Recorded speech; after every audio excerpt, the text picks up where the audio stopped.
এরপর আমরা নবদ্বীপে পৌঁছে রানী রাসমণি ঘাটে চলে এসেছিলাম, ওরফে রানীর ঘাটও বলে সবাই। দেখতেই পাচ্ছ কি সুন্দর পরিবেশটা, আর এত সকালে বেশ ফাঁকা ফাঁকাও ছিল, আর ওয়েদারটাও খুব ভালো ছিল, মেঘলা মেঘলা ছিল আর খুব হাওয়া দিচ্ছিল।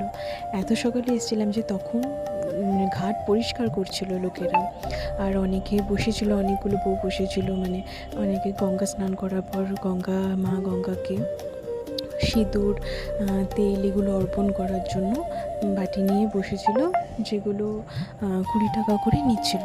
আমরাও স্নান করে মা গঙ্গার উদ্দেশ্যে আমরাও সেই প্রদীপ ভাসালাম জলে। যাই হোক, কি সুন্দর হাওয়া দিচ্ছিল, এই হাওয়ায় আমরা একটু ফটোগ্রাফিও করে নিলাম সবাই মিলে।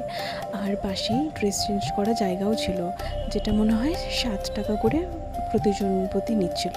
এরপরে বাসে করে আমরা আবার বর্ধমানের উদ্দেশ্যে চলে আসলাম, আর শেষটা ঝালমুড়ি দিয়ে করলাম।